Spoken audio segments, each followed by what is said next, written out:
Maybe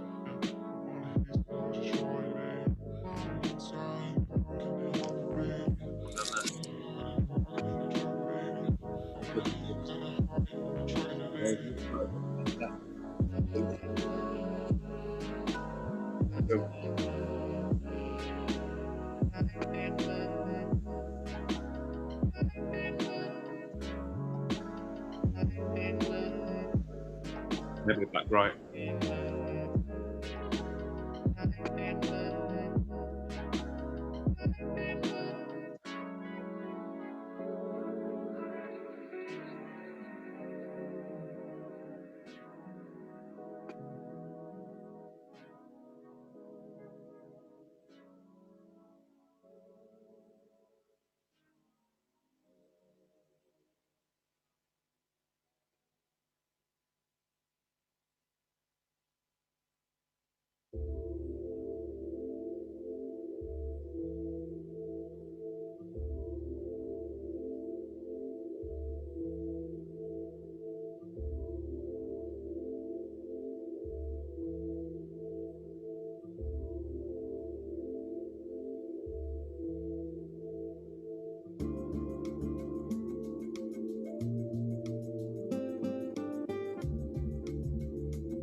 Hello and welcome to day 6 of Nottingham Poetry Festival. My name is Georgina Wilding and I'm the creative director of Nottingham Poetry Festival and also very proud to be your host this evening. So as you can see in front of you in your Zoom webinar, there's the chat function. So please leave us a message and let us know where you're watching from. Are you in Nottingham? Are you elsewhere? Let us know. Last time we did a gig, we had people that were on the other side of the world. So I'm seeing if we can beat that tonight. Lenton Abbey, nice. Oh, looking forward to everyone's set, says Claire. Thank you. Not last here. Yes, me too, me too. Somebody is living in Leek. Okay. Oh, someone's been here before. Look, hashtags. That reminds me. I have something to tell you. Now, if you're an old hat at Nottingham Poetry Festival events, you've been with us throughout these 6 days, you'll know what I'm about to say. But if you are new and this is your first event, let me welcome you to the magic that is hashtags and asterisks.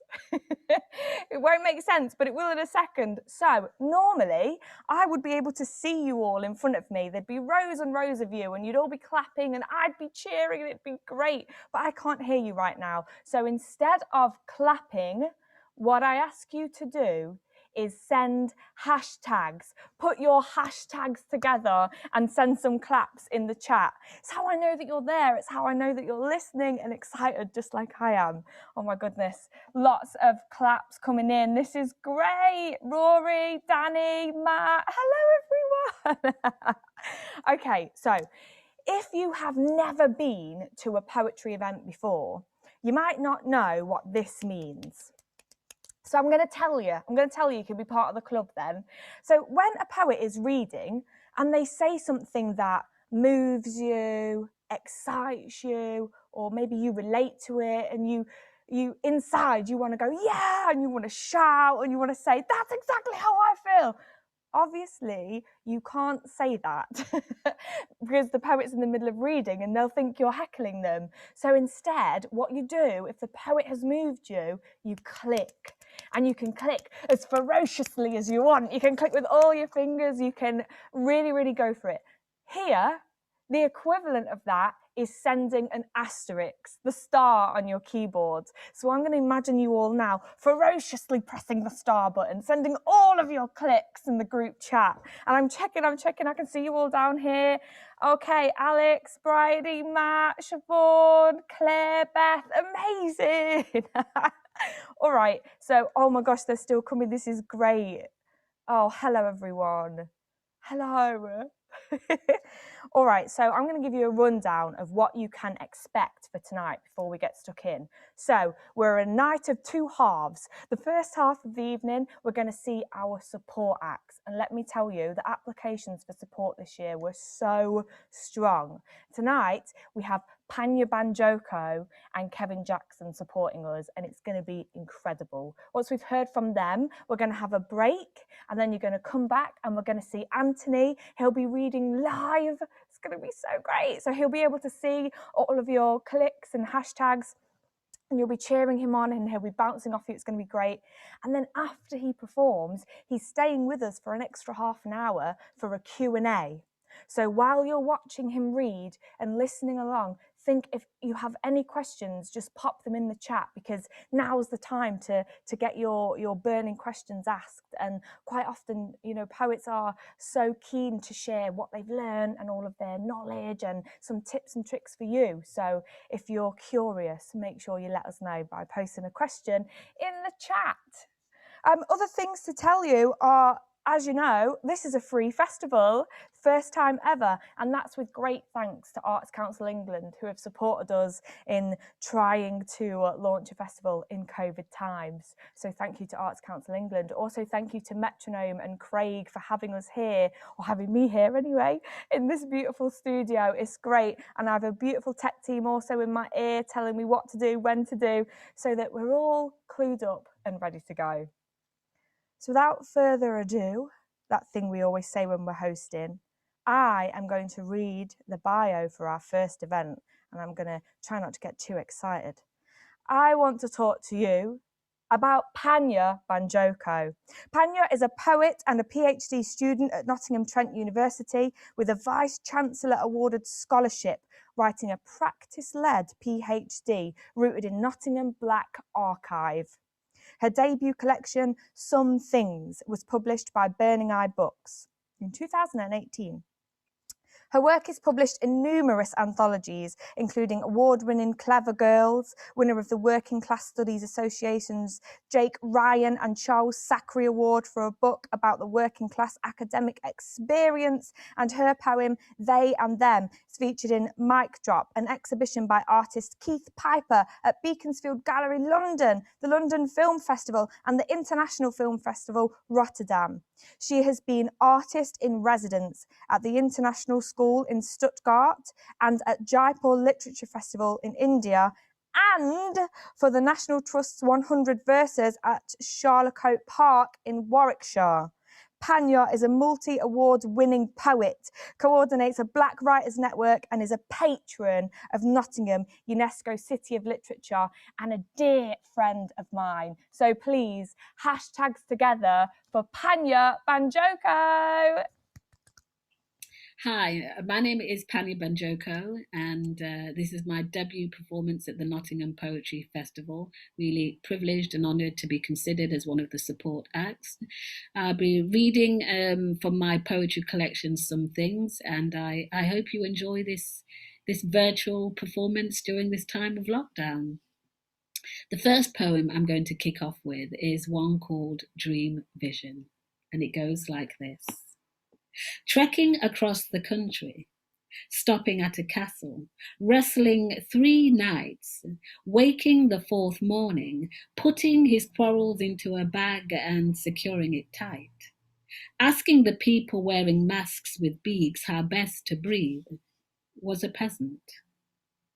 He nodded when the people pointed, walked through the wooden gate, on the pebbled path, down a scowling slope, under branches of slouching trees, until he reached a clearing. There, a sparrowhawk, its head poised for hunt, smoked bark, scented with lemon, stood with 200 feathers in his tail, in colours from grey to blue, and on its warped back were pools of eyes that moved like synchronized dancers, eyeing him up and round. "Tell me," said the peasant, "how do I breathe here, where the air is tight, for it threatens to crush my nose?" The sparrowhawk opened the hatch concealed in its wing, pulled out a scroll and read. "For thousands of years people have asked how to temper air, and always it lay beside them, always in their grasp." It flung the scroll back into the hatch, the eyes they smiled and blinked. The peasant asked again, "How do I breathe here? For it screams in my ear, prickles my gum, paints a limp in my gait." The sparrowhawk squawked, flapped its wings and said, "I'll share with you this. Breathe quick and you'll be hunted by the gulls. Breathe shallow and they'll bury you in sand right up to your neck." Behind its head, one eye opened for the peasant to see, a meadow tall and green, and growing in abundance, flowers of every shade stood off in the distance, and trees filled with apples that waited to be picked. And the light from the sun's stretch cast shadows the colour of honey that swayed this way and that. The peasant fell to the ground, looked up at the sky and said, "This is the place I have dreamt of when bellowing like a whale."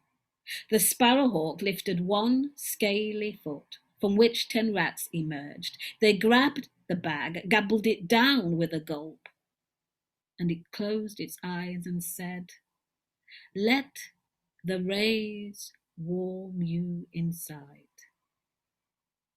Every leaf and every fold of your heart, and to the stem of your soul. Now, breathe deep, my friend. Breathe deep, like a ravine." Thank you. The next two that I'm going to share with you, one is called When Art Speaks, and the other is called Riot. And they were both inspired by art. I do like art and how it feeds into writing poetry. So When Art Speaks. "With brush, I paint the snatch squad in blue, squash militant berries to make the red, flecks of gold to cover the scars. Against a backdrop of magenta, I stain sloping views with the drunken face of bulldogs, with dye thick like sludge. I dab until the canvas turns to mire, to hide the binding of your body in 50 feet of tape in front of infant sun, gagged until you choke on the vomit they baptize you with, as they bite you on the cheek and send you back in a van." And Riot. "They said that Tuesday, as striding silhouettes saluted the air, that the hole in his padded jacket caused torches to flame and travel the country, and the feathers, as they spurted, glided kite-like and skittered in the August blue, twirling as they fell into a mass burial ground. All of us stared at our screens, watched as truth laid quarantined, waiting to become an Oscar-winning remake." And that, I guess, is for Mark Duggan, for people like Mark Duggan and George Floyd. And to finish off, I'm going to share with you my poem Airport, which I really love to perform in a live arena. There are a number of iterations of this online. I'd like to say that this is the definitive version until I change it again. Airport. The muted tones of people, anxious to get their movements done, hum like a tired choir. Black screen above my head flashes boarding gate 29 for flight EZY2433. Leopard print travel bag, coat and iPad deposited between two grey trays. Today's the day they'll see beyond the surface. See, I wear my granddaughter's smile to keep me upright. My daughter's hope to keep me breathing. Hijab-clad elderly woman sets the buzzer squealing. If Reuters have done their work, I should pass without a blink. Today's the day I'll pass through. If they don't see me like I see them seeing me, I know I'll have taken a stride. If they don't see me like they were raised to see me. Each time she enters the machine, it betrays her anxiety, squeals like a banshee. Handheld detector scans hijab for hidden bombs and detonators. But today's the day that I'll pass through. 'Cause I'm tagged out in jeans from Bench and a sweater from Gap. That blends in. It shows some assimilation has taken place. I speak without much of a Jamo twang. Security clerk feeds trays through scanner like clockwork toy. He fires French in my direction without looking, although I know he sees me flinch. Je ne comprends pas, I reply, before his translation knocks me flat. Take off my hat. I spy hijab woman, fumbling to put on shoes. They've handled her plenty. Now, if I were Kate Middleton, before she met Prince William, would this happen to me? I don't know. I can only speculate. Do probabilities, percentages, ratios, guess. He orders me to stand to one side. His gesture says you have yet to see the extent of man and his doing. He makes me stand like Christ. Arms outstretched, children stare at my shame.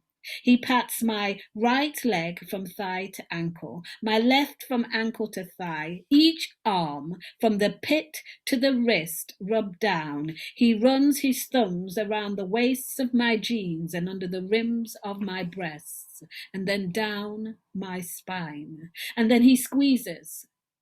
The 82 dreads curled to an eighth of their size in my knitted black hat. He squeezes in between the coils, squeezes like he's milking a cow. Nothing but Samson's strength rests here. After 2 phases of what floats by, I'm taken behind the scenes to meet her, the supervisor. She puts people in their boxes, asks who I am. I'm an artist. I write words and I turn them into poems and songs. I paint stories with parables and proverbs and I sing speeches. I have nothing more to declare. She orders me to remove my coat, my jeans, my faded underwear so she can see, explains she doesn't want to invade my privacy, so she asks me to do her work for her, and I oblige, because of the citizen I was raised to be. And so I use my fingers to spread my behind wide for her to see. And as the architect of power signals my dismissal, I leave behind the shame, but take with me the words. Thank you. Everybody, put your hashtags together for the incredible Panya Banjoko. Oh, my word. I've had the pleasure of seeing Panya read that poem live a few times now, and every time I hear it, I feel like I'm watching a movie and I'm there with her. She is such a powerful writer and her imagery is out of this world. So congratulations, Panya, for another incredible set and another incredible reading. I really love the way that Panya as well uses a kind of fairy tale, surrealism metaphor in some of her pieces to bring the reality of her messages to kind of this new height. And it's somehow out of reach with its fairy tale language and its fairy tale metaphors weaving through it, but yet it makes it all the more easy to understand. So impressive. Well done, Panya. Well done. And as you can see, the chat is blowing up for you. Lots of hashtags from everybody, lots of clicks from me, of course, as always. Wow, what a way to kick off an evening. Well done.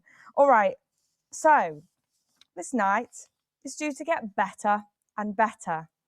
I am going to introduce to you our second support act of the evening, and honestly, you are in for a treat. Kevin Jackson is based in Nottingham and has been writing poetry that dares to care for over 10 years. A queer activist, he's passionate about creative projects that raise understanding, challenge assumptions, and build community.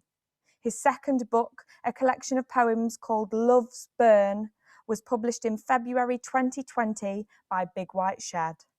His work has been published widely, including in Burning House Press, HC Magazine, Porridge Magazine, RFD Journal, and in various anthologies including Desire, Love, Identity, Contemporary Perspectives on Queer Lives, published by Global Words Press in 2019.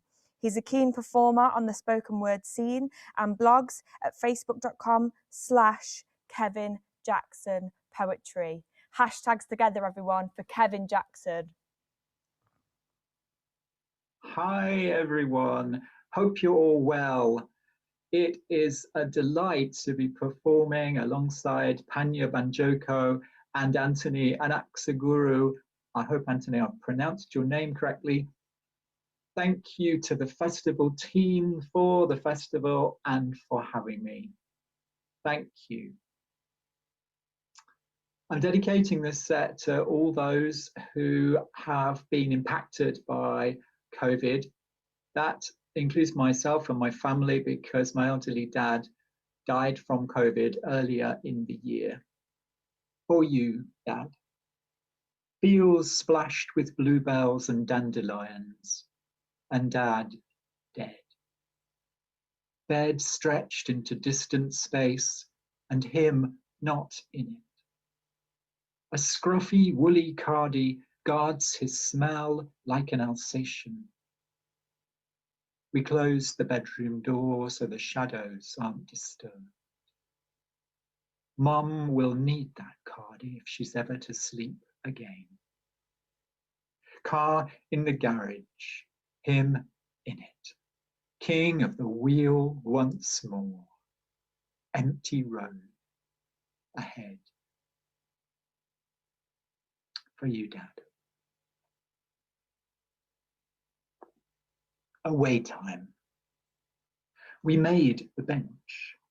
Let the ripples carry away her out-of-breathness. This bench knew how to talk of things that weren't symptoms, side effects, ways to stave off dizziness. Kids, we giggled as the fat goose inspected our empty hands a third time. That way ducks dip to the weed water. Was it that? A reminder, slow-burn trees once prophesied nothing more than Christmas bellyache. Dared it all to rest a while. Soon enough, we'll be going home. Like a lot of us, I've been spending more time in my garden and really appreciating it. Garden. Grass shoves through like a clubber angled for the stage. Snail tracks bleed trippy spirals, turning like black holes, like lovers upon nothing.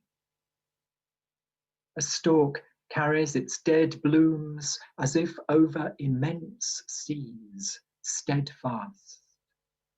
The music that surrounds it is not for us. a sky clasped close, unthinkably far away. This one is from my new collection, Love's Burn, which came out in the spring of this year, and you can get it from Five Leaves Bookshop, and I'm told it makes a great lockdown companion. Will you take me as I am? The question ricochets, and the sky pours through your mouth into mine. It's frosty, but you're dissident, mascara hot. You scrape me razor-like, hair and years fall away.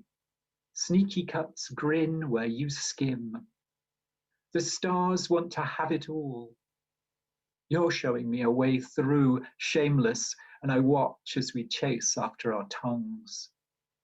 Temple we are, sacred we are, lit by the swing of your skin. Will you take me as I am? The lock in the door has been snarled these years. Chords I'll never compass tease ears full of chittering birds, but this night all I hear is you. Will you take me as I am? You bring the thrill of midnight mass, bodies press forward like a river, always too fast. You tangle my purples. Will you take me as I am? There is laughter under your fingernails. A raw shiver like a cigarette burns lip from lip. Close to the edge, drumming up a storm, our stupid thighs burn. Merciless beauty rushing us away.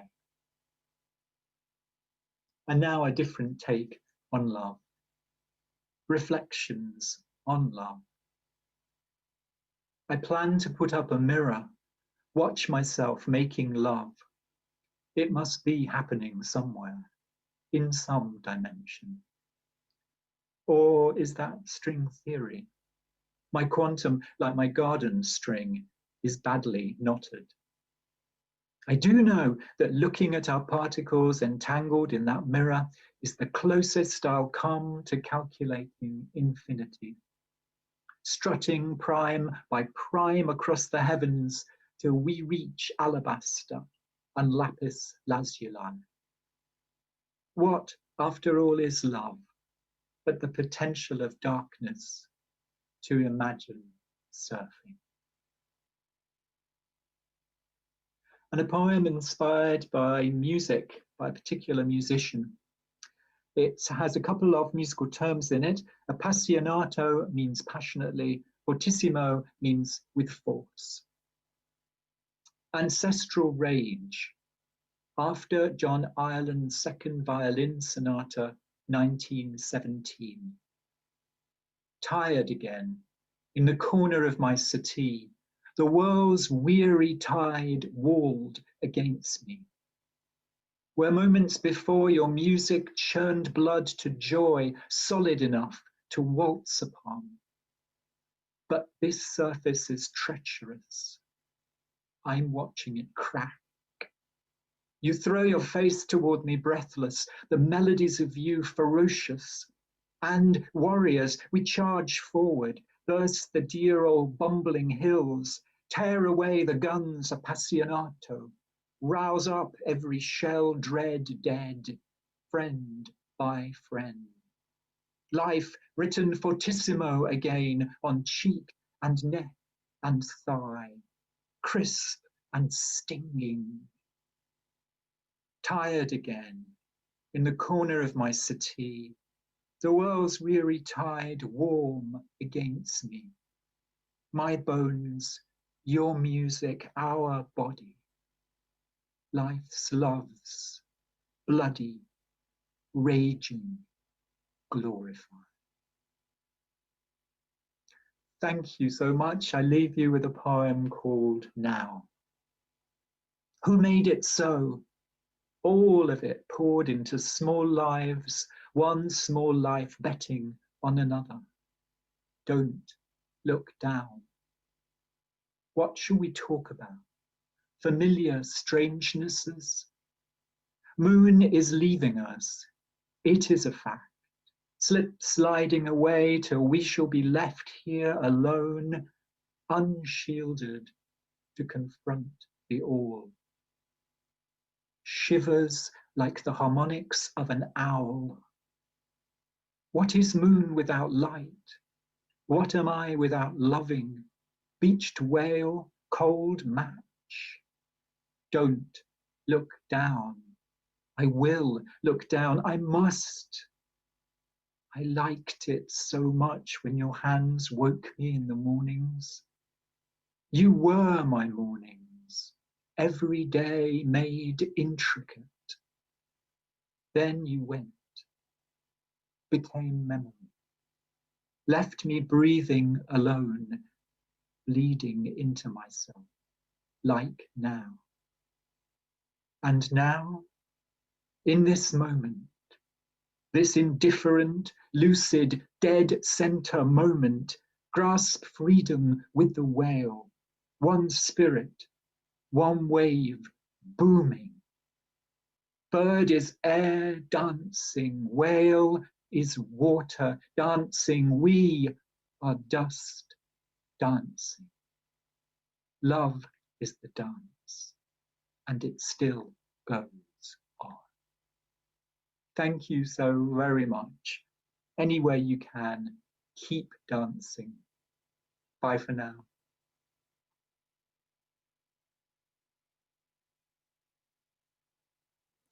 Hashtags together for Kevin, everybody. Oh my word. Congratulations, Kevin, on a beautiful support set. As I was listening to you read, you used the phrase crisp and stinging. And that's exactly how I would describe your poems. The imagery was so incredibly sharp. And on behalf of everyone in the chat and everyone here, we are so sorry for your loss and send lots of love and warmth your way. Thank you, everybody, for all of your hashtags and stars, letting the artists know that you love their work, letting us know that you're here. It's great. And so far, we've had an evening where we've kind of had an undertone of political, we've had an undertone of the personal, of love, of loss, of life and injustices. And I think that's a theme that will be continuing on after the break. But what I want to do before we go to the break, so I want us to stop for a second and think about ourselves. Now, we're about to be locked down for another, I mean, how many weeks have we got? Is it like 3 weeks? I'm suspicious it might be more, but let's not discuss that. I want you to think about your homes, the 4 walls that you have been staring at for these last few weeks. And I want you to imagine that you are the politician in charge of your home. You are the lead head of the house. Everyone has to listen to you. It is the law. If they don't listen to you, there will be consequence, right? Picture it. I'm sure that's not the case, but picture it, right? Now, I want you to think about these next few weeks. What one thing, one rule would you put in place in your household for the coming weeks in lockdown? Let me know in the chat. Are you one of those people that have a specific way to put the toilet roll back on the holder? Is that you? Are you one of those people that are like shoes in a very specific spot by the door? Is that you? What have we got? Rations of wine daily. Yes, I'm coming over, but like socially distanced. Sing as much as you can. Absolutely, yes. Welsh cakes every day. Oh, my goodness me. I need to stop having cake every day. Let me tell you, these jeans are not the size they were.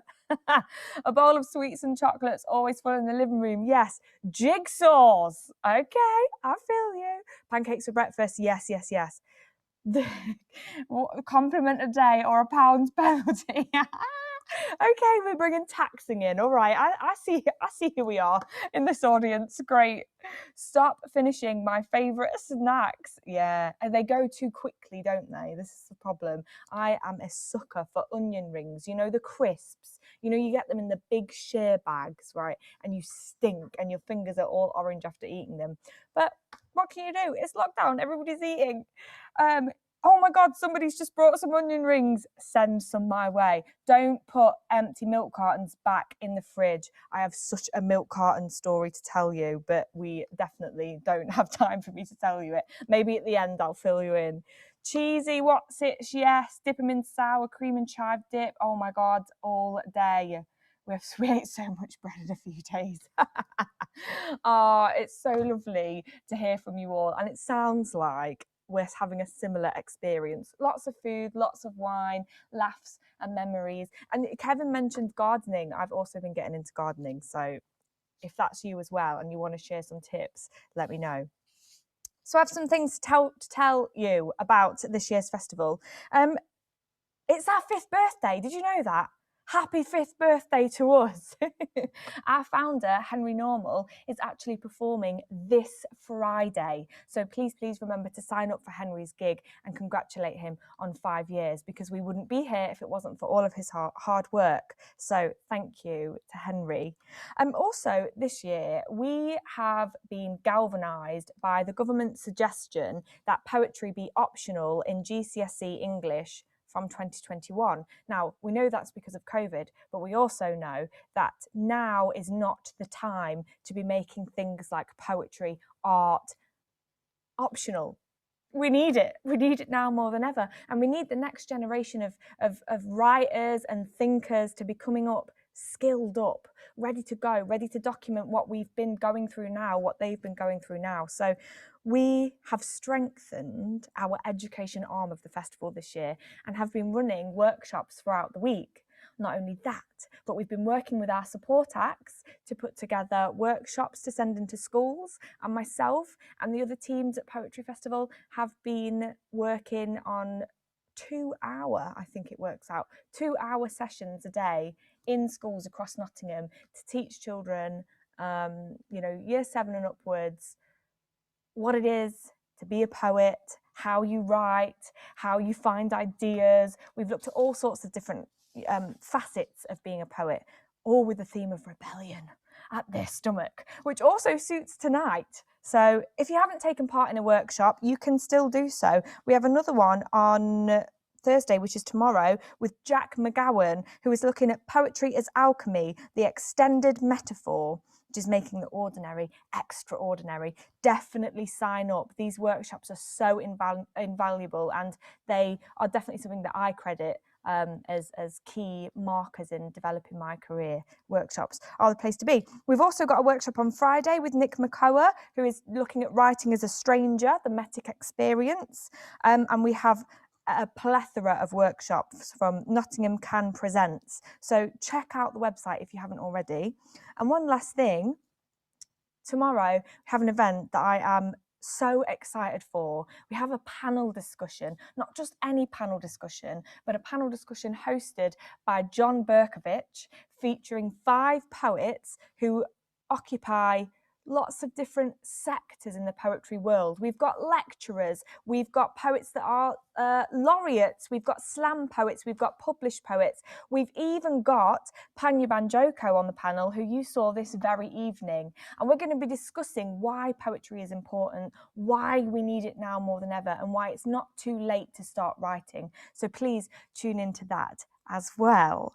But for now, we are going to go on a break. Top up our teas, top up our wines if you're so lucky. And I will see you back here at around 7:55. All right, enjoy. See you then.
Hello, everyone, and welcome back from your breaks. I hope that you're topped up with a cup of tea, a cup of coffee, glass of wine, maybe a little gin, whatever it is, whatever you've got tickling your fancy. If anyone's got onion rings, look, I am jealous, okay? I admit it. So what an incredible first half. I just want to take another minute for us all to put hashtags in the chat to congratulate Panya and Kevin on such a brilliant, brilliant set. And it's really set the tone for the evening. So congratulations again to Panya and Kevin. Hashtags to you both.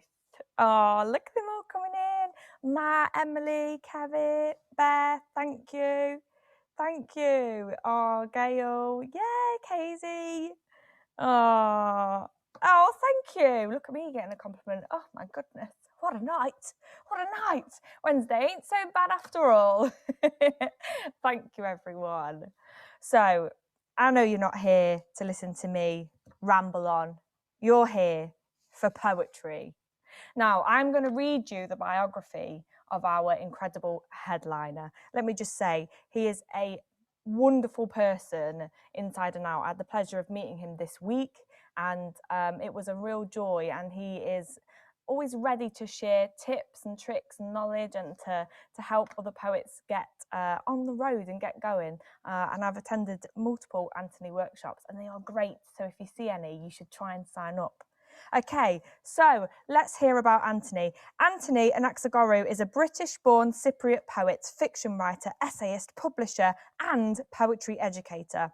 His poetry has been published in Poetry, also the Poetry Review, Poetry London, Granta, Ambit, the Adroit Journal, the London Magazine, the Rialto, and elsewhere, as well as appearing on BBC Newsnight, BBC Radio 4, ITV, Vice UK, Channel 4, and Sky Arts.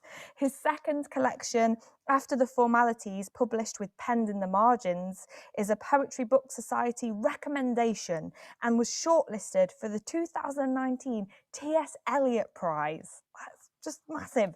It was also selected by both the Telegraph and The Guardian as Poetry Book of the Year.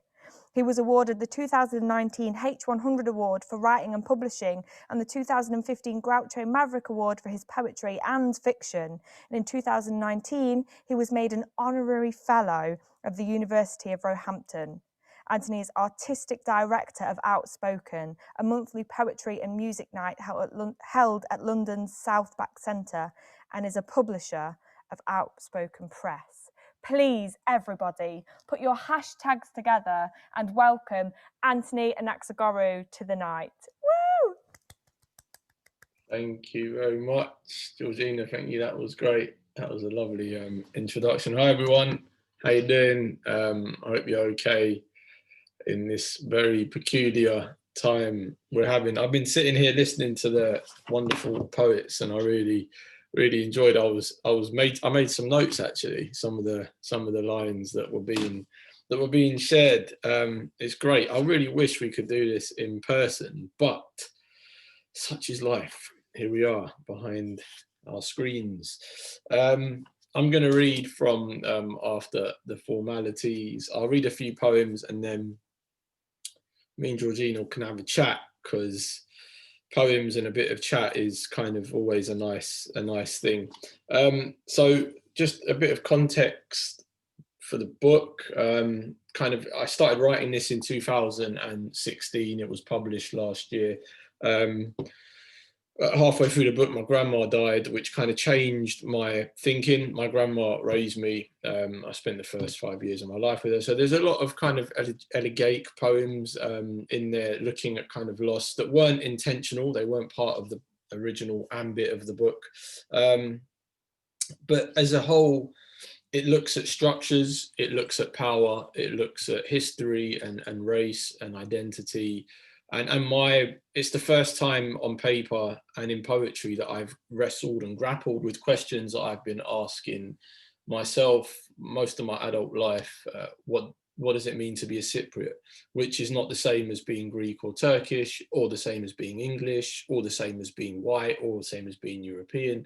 And so there's a lot of kind of, it's a grey area. It's an anomaly, and it makes a good case study if you want to get into these kind of more like trickier, less obvious terrains. And so that's kind of what a lot of the poems look at. And those are my preoccupations. It's what I spent my life thinking about, structures and taxonomies and systems, and how empire and history create those systems. So I'll read the first poem from the book. It's called Cause. And to the burning, I say, my worry is a whole country. I've been myself longer than my undoing. Heavy trunk of silverware, museum glass polish, portraiture of bent flags. I'm here as my grandparents were, only with a moving mouth. During empire, my people were subjects first, citizens later. Once the vigilantes managed to zip up their coats, flames lambent. My grandmother died with umbrellas outstretched in her gut. My grandmother died. To be British is to be everywhere. Some roots have been in the earth for so long, they know only to call themselves earth. A worm's pink nipple bleeds into snow. My birth, my mother's brown skin. I'd already filled half myself with Britannia's air. It took them a month to find my name. I'm gonna power through these poems to try and build up a kind of immersive experience. This poem is called Uber, and it was written on the day, well, not written on the day, it was inspired by an event that happened on the day that the UK decided to leave the European Union. And it took me months, maybe a year or so, to try and work out how I was going to put this poem, like what it was going to sit in. And it went through 7 different iterations before I got to how it looks in the book, which is kind of, it's a bit of a concrete poem, if you can kind of see that. It looks a journey, and it's very kind of fragmented and bitty and jumpy, and there's a lot of movement, but then there's no movement. So yeah, it's called Uber. Door shuts, winds slap a magic tree around, a radio hums songs into us both. One of 2 phones rings. From an edge, he tells her he'll call back in a language half packed back when I assume things took a turn for the worse. A flag hanging from the rear view. I ask where, he says Mauritius. Returning my question, I say Cyprus, asking if he prefers it here. He says sleep is easier, the roads at night less congested. At the lights I ask about children. From his pocket he pulls a photo of a girl. I note the way her smile matches her mother's. In the picture, everyone's together, smiling. She turned 9 last week, he said. It's been over 5 years now. Rain, wipers wave like a tired pair of arms. A car makes an emergency stop. A homeless man moves like a saw into traffic. When will you see her again? I ask. Soon.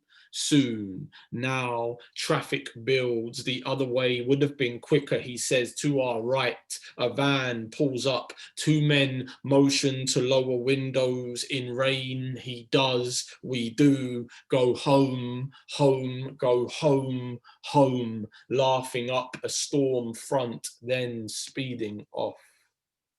He tucks his daughter back in. Her mother, himself, gripping the wheel like a gun. How much can a pair of hands keep? One of 2 phones rings, declining the call.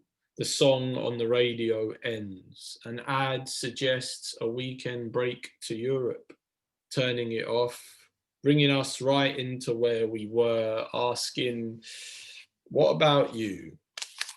Do you have children? Do you prefer it here?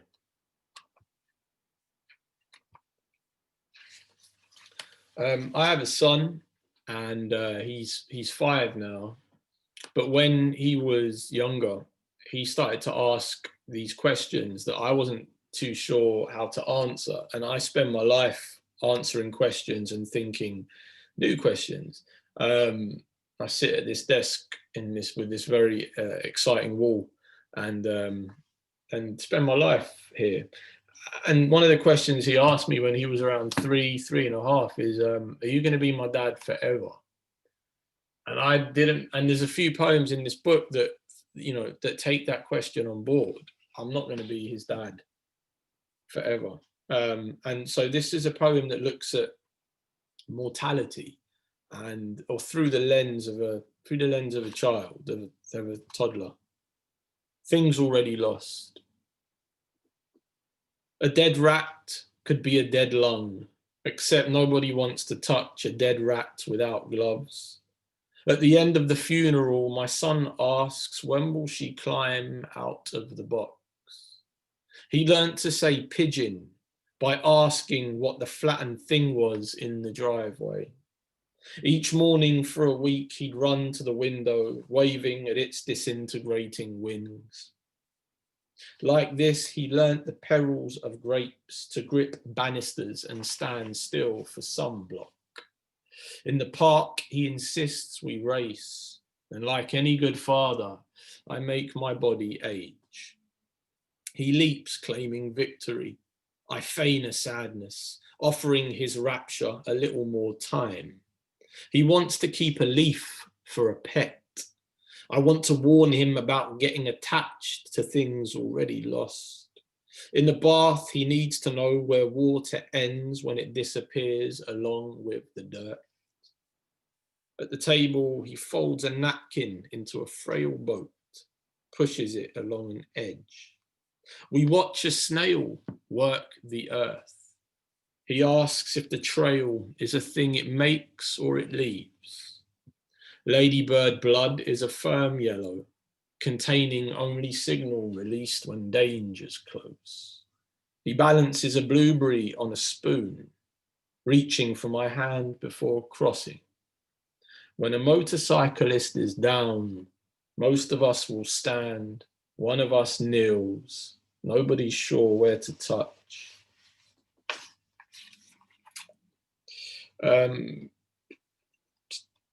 There's one poem in here that I like reading. I think I wrote it for me. This was one of these poems that I just wrote.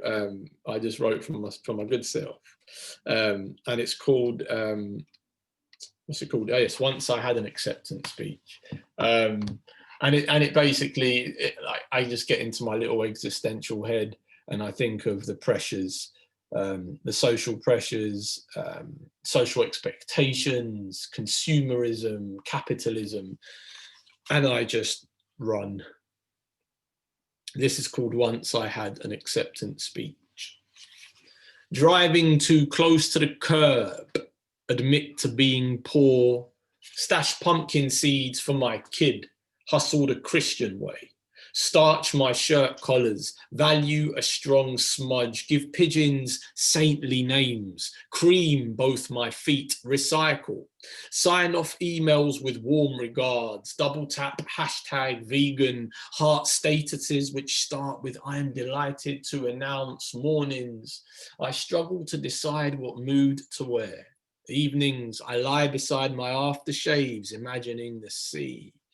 I should really have it by now. A Dyson Panasonic bread maker, a photo by the piano of a slum tour. I need the spirit of a full moon party rather than the charisma of a shed. They honk when I slow. I swear with my eyes, think of real blood. Sunday comes, Dad asks, what's the plan? I knit him the only winning scratch card. I leave a candle on for destiny. Once I had an acceptance speech written. Soon a staircase will rise to defeat us all. The roads have moved. When I get in, I'll sit in the shower and say it's a bath. Double tap an ultrasound pick, sip railroad water. Notification, Zank 1 started following you. Check my speed, keep my greys in the dashboard, slap on another Barry Manilow playlist. Wonder what the guy who put a gun to my little brother's head is doing for New Year's. Wonder if my neighbour made it through. Up ahead, a badger's hit beside a boulder. Its glare, a wooden egg, I slow for. I'll do one last one before the final one. Let's do discursive meditation on the photograph. And I'm only going to do this because when I did it the other day in Nottingham, Georgina really liked it. So I wasn't going to do this, but she was like, I think she did a silent click or something.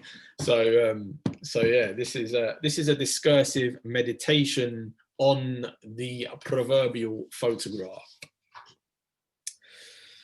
Of image and frame, holding subject matter by its considered light, can you see sentences of angularity, the grammar of buildings, uniformed neon, the emblem of something flying, something falling, middle distance stare.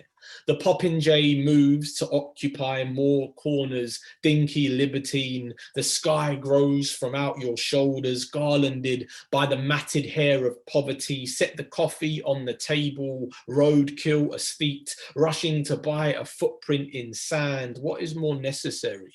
The ocean's blue or hope, panoramic view blinded by light's lack, a matchstick model of a church is balanced on a child's wrist. Pray or play, move around, hold still for me now, dead corpse, so stunning and dead, bomb blast silent, exploded flash, broken footage, all barren and ruddy, carnage of apathy, gruesome and exposed and somehow newsworthy, dreaming of porn, death porn, dead porn, murder fatigue. War is a woman trembling and nude, a man boneless. War is a boat with a continent in tow, a grin of bastards, move away from me. Chamomile tea calm, flower market Sundays, dreamy and bucolic, place it properly, change the lens, make it personal, move around, take another antiseptic song, blue infirmary, where days are drained by cancer and there's tumours in the water.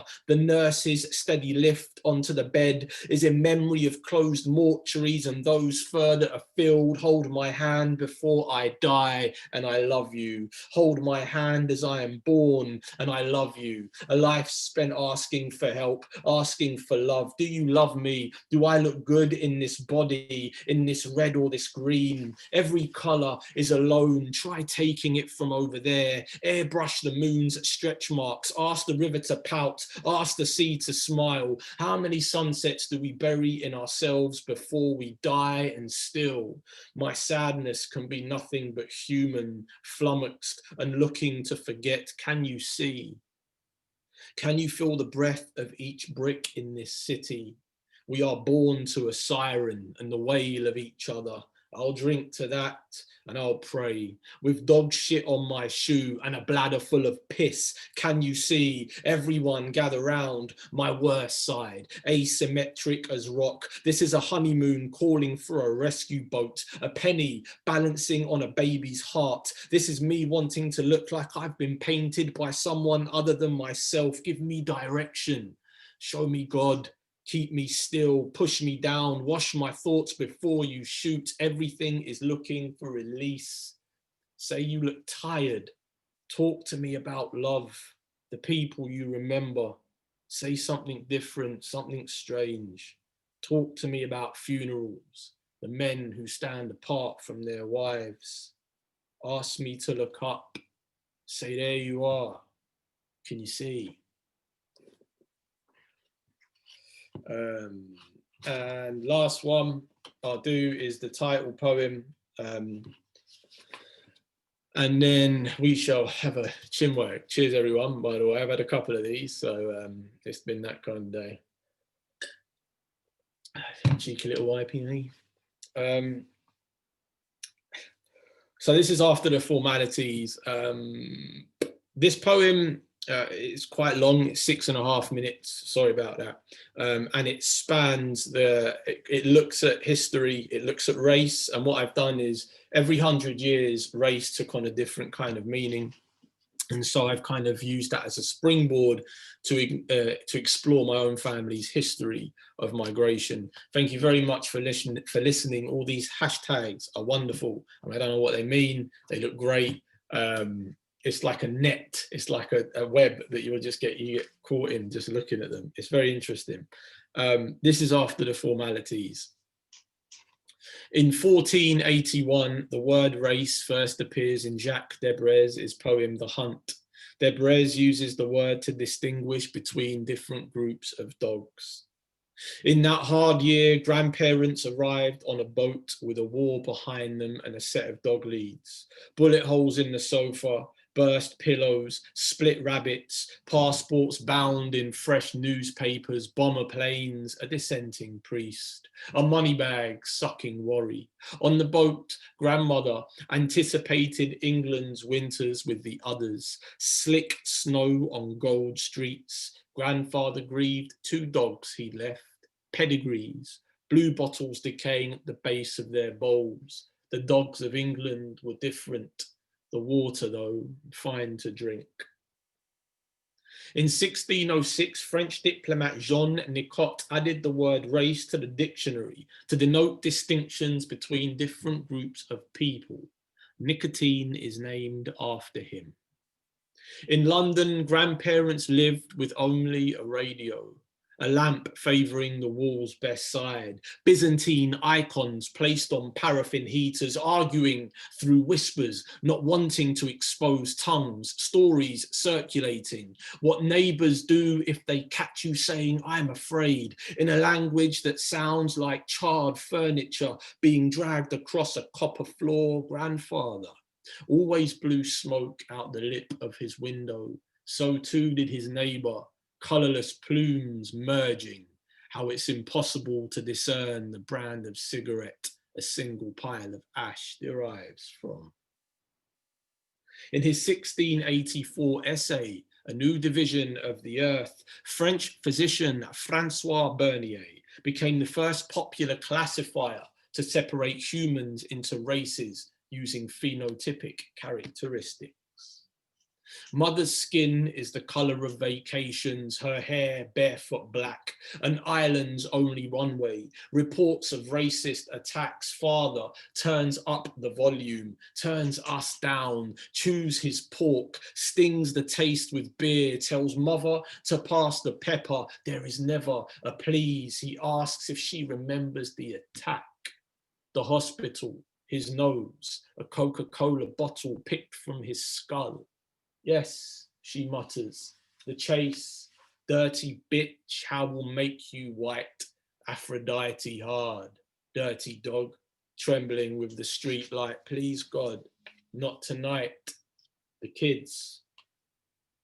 In his essay of 1775 on the natural variety of mankind, J.F. Blumenbach claimed that it was environment which caused the variety in humans.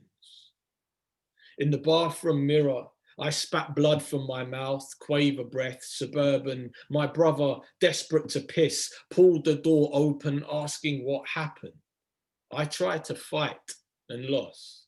Why?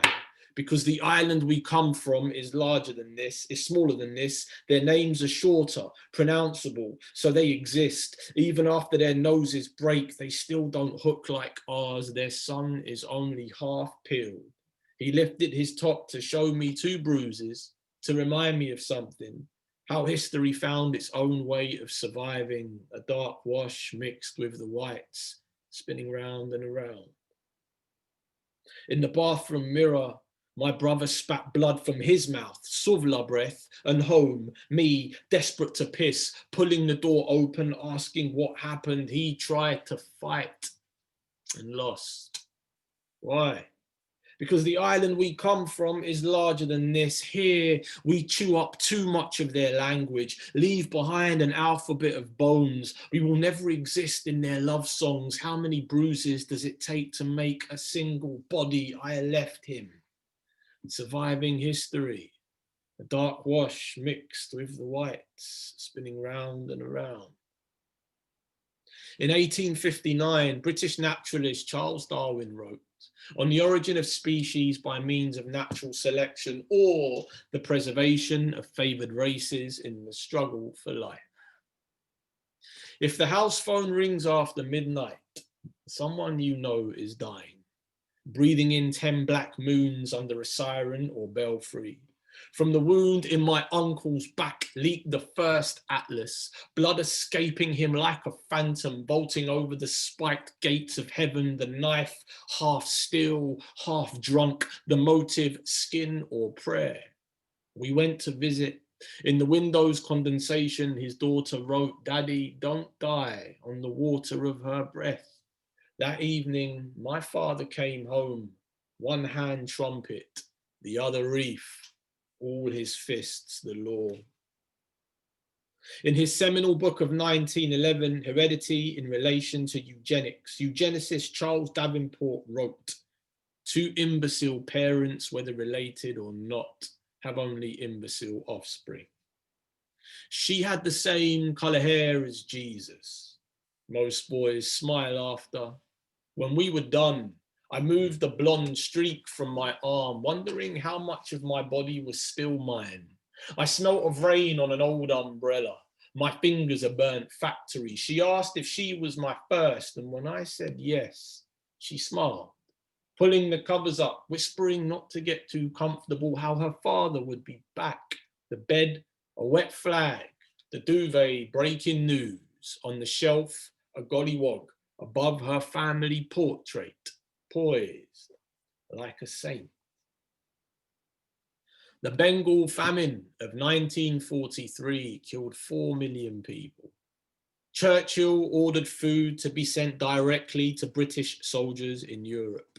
On hearing the number of Bengalis who had perished, he asked, "Why hasn't Gandhi died yet?" Outside the KFC, racists have always looked so sure to me, like weathermen, driving his skull into mine like a belief. I saw how even evil can feel warm and smell good when close enough. A crowbar wedged against my throat. Slowly the lights began to wave, chips by my feet, black iron warming my skin so silently I could hear how suffering learns to soothe the jaws of antiquity. These men, irrational as any god, and me, emptying inside the promise of my oxygen tank. Those whom the gods wish to destroy, they first make mad. We must be mad, literally mad as a nation, to be permitting the annual inflow of some 50,000 dependents who are, for the most part, the material of the future growth of the immigrant-descended population. Enoch Powell, 1968. After the formalities, of course I said London, and of course he asked again. When I said Cyprus, he leaned into his chair, recalling a family holiday, the weather sublime, the people accommodating, particularly towards the English, how it was a shame about the Turkish thing. And your parents, when did they enter here? In the late 50s, I replied. So before the Immigrants Act. Yes, I said, before.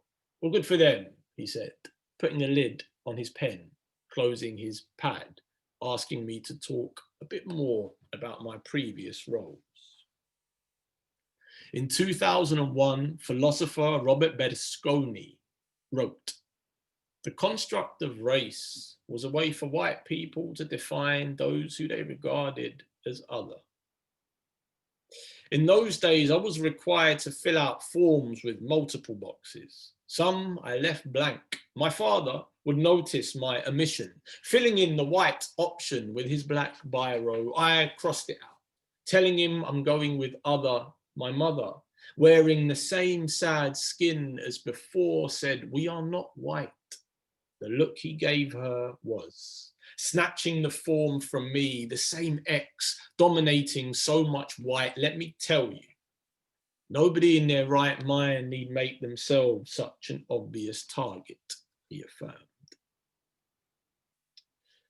It's amazing how ideas start out, isn't it?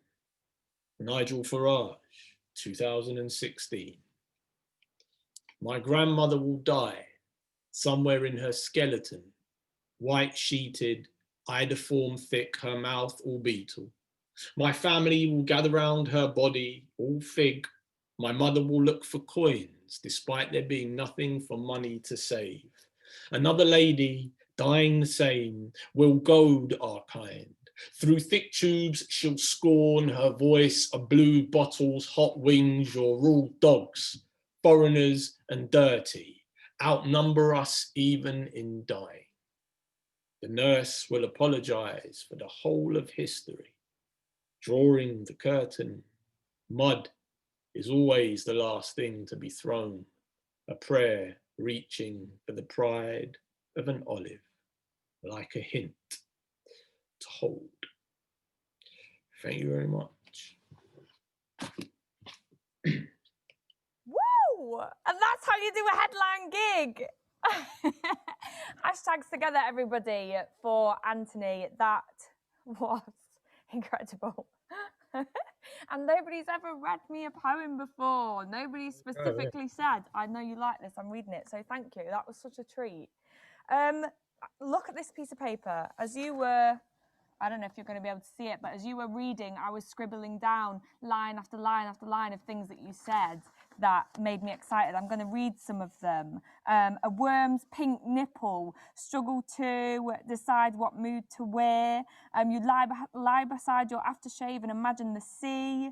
So stunning and dead. War is a man boneless. Ask the river to pout. How many sunsets do we bury in ourselves before we die? Breathe. Wait, I can't read my own handwriting. Oh, breathing in 10 black moons. Please, God, not tonight. The kids. Racist always looked so sure to me, like weathermen. Oh, my God. Congratulations, honestly. Oh, like, so exciting to just sit and hear you read. It's just, you, I don't know, you rile me up. It's great. So congratulations to you. Thank you very much. Cheers, that was good. Wow. Fun. And look at the comments you're getting in the chat. People are saying, you just taught me what words do. I mean, congrats. Look at all this. It's incredible. Yeah. Oh, look at that. How many sunsets burying ourselves before we die. Right. I'm just going to get caught up in gushing over your amazing poetry. So before I do that, I'm going to look to all of the questions that we've been sent in. There's a lot that's come through, and I'm really excited to hear you kind of give your perspective on some of the things that people have asked. So if it's okay with you, we will start with a question about your career. I'm going to start easy. What's been the highlight of your career so far? Asks Rochelle Foster. I don't know. I don't think there is a singular event. I think there's always a load of things that I think of. I think, you know, one of the things that comes to mind is I did a tour of Australia in 2014. And I remember I was in the middle of nowhere, like rural Australia, in the bush, in this little pub, and there was about 50 people there that was apparently really good. And there was this lady at the front, and as I was reading the poems, I kept looking up from the book, and she was just mouthing, she knew the poems off by heart, and she was mouthing them back to me. And it was just like, it really got me, just seeing go to the other side of the world, and poems that mean that much to people, they commit them to memory. That was huge. It kind of threw me off the gig. I couldn't really focus because she just kept, I mean, it was a bit weird, but it was also quite touching as well. And I think the other one I think is just going to prisons and seeing what poetry does to people who are incarcerated. I think I've been doing that for 12 years, and I never leave a secure children's unit or an adult prison and feel like I've just got a whole new perspective, or kind of my thinking around kind of incarceration and prisons has been challenged once again. So I think those are always, I wouldn't say career highlights, but they're things that I definitely look to and I think on a lot, those moments, and that's what the job kind of affords you, you know. Mm-hmm. That's incredible. I feel like I've never been fortunate enough to teach in prisons or anywhere like that, but you kind of have an image in your head of it being, well, I do anyway, of it being a bit like a year 7 assembly. Nobody actually wants to be there. They can't be asked with it. But it sounds like from what you're saying, it's totally different. Yeah, I mean, these guys, they sign up. The adult prison, they sign up, so they want to be there. And these are people that have got, you know, their life, the things that have happened to them in their lives are full of incident and full of tragedy. And so there's so much to write about. What you find a lot of the time is they lack the kind of the know-how. They lack the tools. and how you construct poems, on how you take a real life experience and turn that into something interesting. So, you know, a lot of them are very religious, and a lot of them listen to a lot of rap music, or like, I guess, punk and stuff like that. So just more kind of radical, kind of social commentary, talking truth to power genres. And there's a lot of conspiracy theories that fly around in there as well. So it's just trying to like work your way between what their reference point and find a kind of language that they can work in. But it's really fulfilling. And I don't mean that because we fetishize them or there's a romanticism.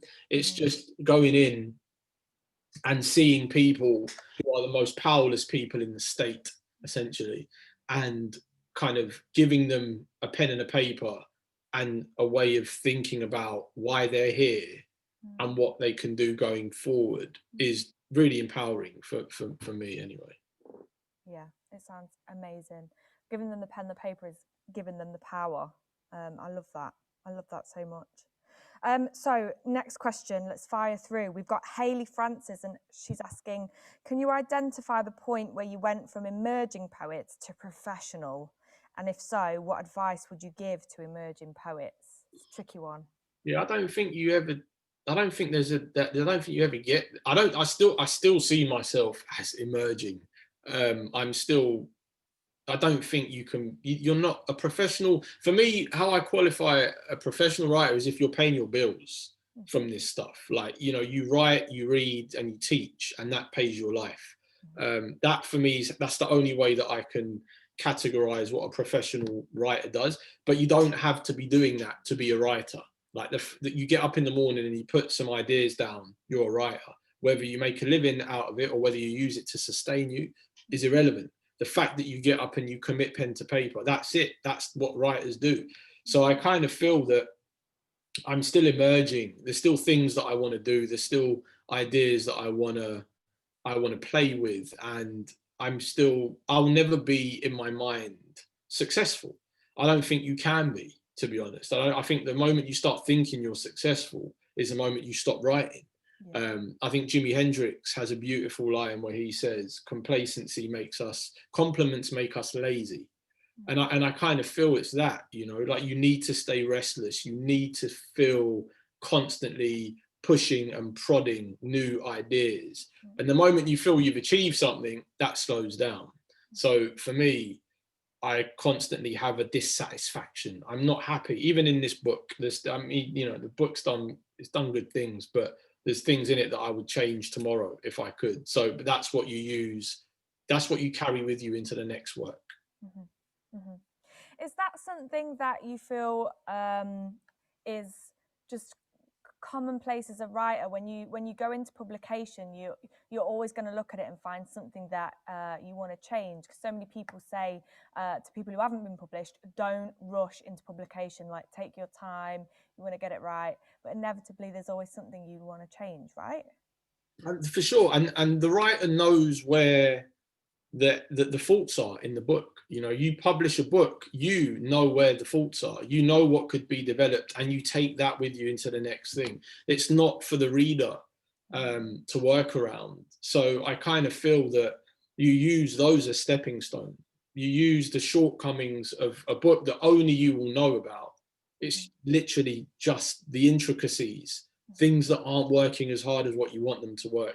Carry that through into that's how you do it. But ultimately, and you know, I say this in the How to Write It book, you don't have a hold on how a book is received. You have no control over it. It's a dialogue. I can't control what you're about to tell me after I've said this. It's your turn. So I kind of feel that a book is two things. You know, it's a conversation. We make half the conversation as writers. The reader will render that conversation in a way that they choose, and you have to. That's the job. You accept it. There's no point in shouting about a bad review. You know, you put yourself out there. That's what you sign up for. So if you get a bad review, you get a bad review. If someone gives you 1 star on Goodreads, cool, take it on the chin and keep moving. Like, that's the only way to do it. Cheers to that. Cheers to those 1-star reviews. I love it. Right, next question. We have Rula Maria asking, since the onset of the pandemic, poetry readings have moved online. How has this positively affected the reception of poetry in your experience? Another tricky one. Yeah, people are turning up. People are here, you know, like there's 80 odd people in here. Like I've seen readings where there's 200, 300, 400 people. People are here for it. And for me, the best thing about this whole thing, the fact that like virtual readings aren't as good as live readings, means there's a world to go back to. And that's a huge thing. Like particularly now, it gives me so much hope to know that this is all right, but it's not great. Like doing things over screen, whatever we're making do, but there's a world that we're going to return to, and it's going to be so fucking great when we all get by a stage with an audience and feel each other's energy and reception and attentiveness. That's what I'm looking forward to. But I think we have to make do, you know, like this is just temporary. But the fact that people are turning up, the fact that people are supporting, book sales are doing great, writers are doing good. You know, like right now, if you're a writer and you've got a readership, you're cool. Like you've got work. Like people are consuming literature, and we need it now. We need it for solace, for understanding, for comfort. You know, like all those kind of things.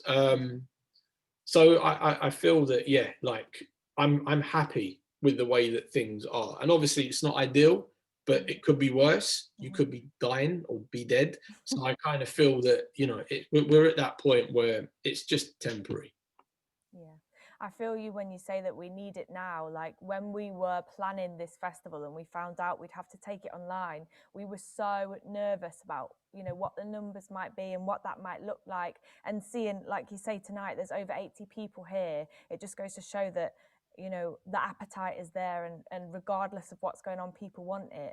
And it's so reassuring and powerful to know that as well, to know that it counts. Pete Calvin has asked, how important is structure to a poem? Pupils at GCSE have to discuss structure but find it hard. Well, I guess it depends what we mean by structure. And it depends what we mean by form. If structure is a euphemism for form, then form is very political. Who gets to write in form, who gets to express themselves in a particular form. So I kind of feel that depending on the mode of writing, if spoken word is formless, it's pretty much, you know, like one long stream of consciousness. A sonnet, a sestina, a pantoum, like, you know, these are quite different, a ghazal, like these work in different ways. So we have formalism, and what does that speak to when it comes to the state of the nation? Conservative cultures kind of aspire more to be formal, but then also if you're the kind of poet who has the tendency to kind of run off on a tangent, knowing that you've got to stop on the 14th line in a sonnet is really important, because you know where your poem's going to end. And I've listened to Terence Hayes, I've listened to Dan S. Smith talk, and you know, two great formalists talk about form and how structure works in their poem. What I will say in the main is that I find that people that come from the spoken word tradition, it tends to be more scattergun. So in other words, you usually have 2-3 poems in one. The reason being is because they're trying to write to a time restraint, to 4 to 5 minutes. And so it's very difficult to have a kind of narrative arc. Like After the Formalities is a 7-minute poem, but there's an arc. You get invested in something and it takes you. Whereas if you're just literally social commentary, talking truth to power, it's rhetorical, it's dogmatic, it becomes difficult then to sustain that for a 5-minute period. So the poem gets loose and it gets baggy, and then it picks up again, then it gets loose again. So those are the kind of poems that need shaping, I think. But yeah, structure in general, particularly how we talk about structure in academia. Academia, again, remember, historicizes, so it always looks back, and it looks at the idea of where structures came from and the politics of those structures, and then who gets to decide to break free and who stays formal, you know. And you talk about spoken word poems. As somebody who, operated in the spoken word arena for a long time and was doing slams and everything, do you feel like you had to do a lot of unlearning when it came to writing with more of a page reader in mind, or were there lessons that carried over? Yeah, no, I mean, there's definitely things that you can bring out, transferable skills, so to speak, for sure. As a whole, it's a different animal. Fundamentally, you're not there. I'm not there to direct the poem. I can direct the poem when it's in front of me. I do my thing and it's cool. I know where I want to put emphasis. I know where I want to speed up, where I want to slow down, where I want to become more animated. All those things I'm in control of. When it's the page and the book, the language has to stand on its own 2 feet. And I feel that is something that you have to learn. That's something you've got to be very aware of. You have to pay attention to when you're reading other poems, to see how they're put together, to know when enough is enough, to not be too conclusive, to avoid conventional systems of logic, and to just try and be more risky and adventurous and interesting and surprising on a page. Spoken word audiences, because the nature of the performance, would like things resolved. They like a payoff. They want to release. If you think of a joke, for instance, a joke is predicated on tension, the punchline being the release of that tension. And so obviously in a spoken word poem, everything has to go towards the end. Everything points towards that last line, which is the release, which is the revelation, which is the epiphany. And that's what it's about. Whereas on page, it's a different, set of terms and conditions, Yeah, 100%. So the next question, I think this question might be one about writer's block, but let's see what you think. Did the lockdowns and the anxieties of this year affect you creatively? And if you overcame it, how? No, the lockdown, actually, I wrote a book in the lockdown, so it did the opposite to me. It made me so anxious and so fraught that I could only write. It was literally like, it's all I could do to manage the mania of the whole, of my inner head and also everything else. So writing for me is very much a therapeutic exercise, in as much as it hurts. It's difficult to, focus on things that upset you. Most people are like, whoa, you do this for a living. Like, you take the shit that I don't want to ever think about and you stay with that for 2-3 years. I mean, yeah, that's basically what we do. So it was cathartic in that sense. But yeah, with writer's block, I tend to write through it. I don't believe in it, if I'm honest. I think it's a day where we're not supposed to write. That's writer's block. You're not supposed to write. It's Tuesday, it's 3 o'clock, nothing is coming to you. Go for a walk, man. Go to the gym, take the bike out, do something, call a mate, watch a film. I don't know, just don't write. You're not supposed to write now. And so that's what you have to kind of almost acquiesce. But usually what I do is I pick up like a book and I'll read a line and I'll put that line, the first line, how can I translate, not in words, but in belief? I'll put that down on a page and then I'll jump off that line and then I'll delete the line after. So you're never stuck because there's always something to move on, I think that's such an amazing tip. I'm similar. If I've got to write, I always pick up a book first and just spend a couple of minutes reading other stuff to get the juices flowing. And that kind of takes us nicely onto a question that lots of people have asked in a different way. So we've had from Gail Webb as well. We've had Elaine Padden. They're asking who you read yourself for inspiration, who shapes your work. I mean, you can't. This room looks pretty bland, but there's actually hundreds of books all here, and I read a lot of contemporary. I've got on my desk. I've got Daisy Lafarge. I've got Peter Gizzi. I've got Charles Simic here. I've got Natalie Diaz, and they've all got bookmarks and notes and stuff inside. So yeah, I have a very hectic appetite for poems, and I read everything. I read everything once, I make notes in the books, and then I keep them on my desk if they really mean something to me. And so I use them as kind of material when I'm working on my own stuff. But I think it's just it's having that voracious appetite to just keep going in and being curious about how poems work, how they're put together, how they impact us, how they affect us, why they do it, how can they do it, and also poets that take risks. You know, that this whole avant-garde experimental like genre, I don't know if I buy it. I just think that sometimes we say experimental when we don't really know how to talk or think about a poem. But it's not that. It's just doing something that is quite unconventional and quite unique for, you know, for the time that it's being made in.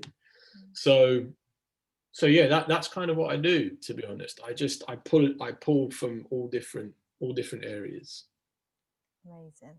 Amazing. Somebody's asking here, Caleb's asking, do you have a set writing process, and could you explain that?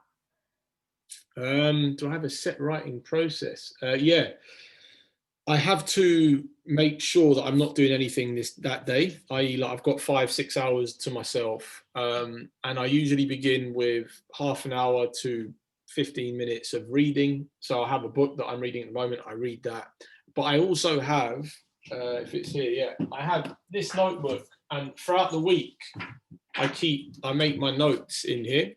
And so I just write lines down and ideas, or I'll take a paragraph from a history book, or I'll take something from an article, and I'll write that down. And so when it comes to making, you sit down and you use what's in there as a jump off. So you're never starting cold. And if the line is compelling enough, if it grips you enough, there's going to be room to maneuver around it. And that's kind of how most of my poems begin. With just stuff, extracts, strange constructions of language, lines that I like, tabloid headline, whatever it might be. You know, it might be even like in, I don't know, an OK magazine, like a glossy something. You just throw it in, and you jump off it. And I kind of, that's how. And then I'll be in there for about 6 to 7 hours. And at that point, 6 to 7 hours, I get tired. I feel the poems get loose. My concentration starts to wane, and I have a break.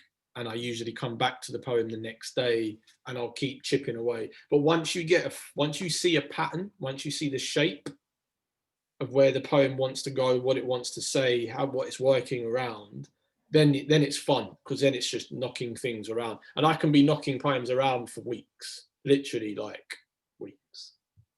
Yeah, I think that's so reassuring to know that poems can take that long, and sometimes longer, to get to a finished state, if they ever really do get to a finished state. So I think people think you just sit down and write and suddenly a poem appears, and that's not the case at all, is it?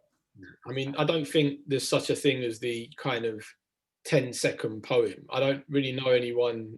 I mean, yeah, I don't. I think it's a very romantic idea, and I'm sure there are poems that have been written in quite quick succession, but I've never been fortunate enough. I have to stay with it for a long time, and before it realizes itself.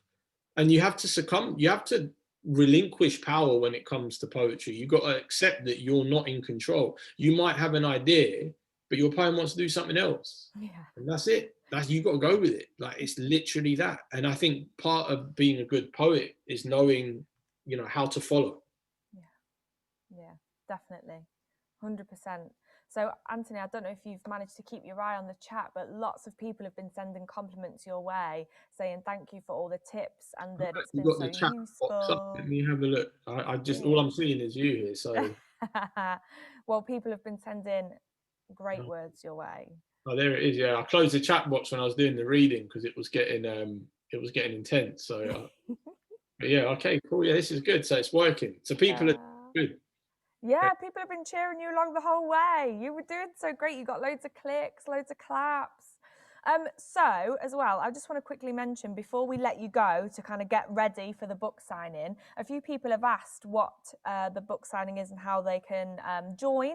So one of my wonderful team members, Tommy, has put the link to the tickets to the book signing. And the way that works is you get put in a little virtual queue, and then you get a minute or so, maybe a little longer, with Anthony to ask for what you would like to be written in the book, and Anthony would take your name. And of course, you can let him know which book you would like, because we're fortunate enough to have Anthony here who has plenty of books for you to pick from. So if you scroll up in the chat, you can find a link from my wonderful colleague Tommy. Maybe Tommy, you could post the link again as we close, just so people can see what they're doing. And just a little boring thing from me is keep an eye out for the evaluation forms. Please fill them out. If you do, you get entered into a raffle and you get to win a book from a headliner of your choice. Juicy. All right, Anthony, is there anything that you want to leave us with? Any words of inspiration? I mean, it all just sound trite if you try and create words of inspiration. No, I thank you for listening. Thanks to everyone. Thanks to Nottingham Poetry Festival, to yourself and to the team for making for making it happen under such difficult times. But yeah, that's it. I'm just happy to be here, man. Oh, thank you, Anthony. And congratulations on an amazing set. Hashtags together, everybody. Thank you to our support acts, Panya and Kevin. Well done. And hopefully I will see you all at the next gig on Friday. Take care, everyone. Bye.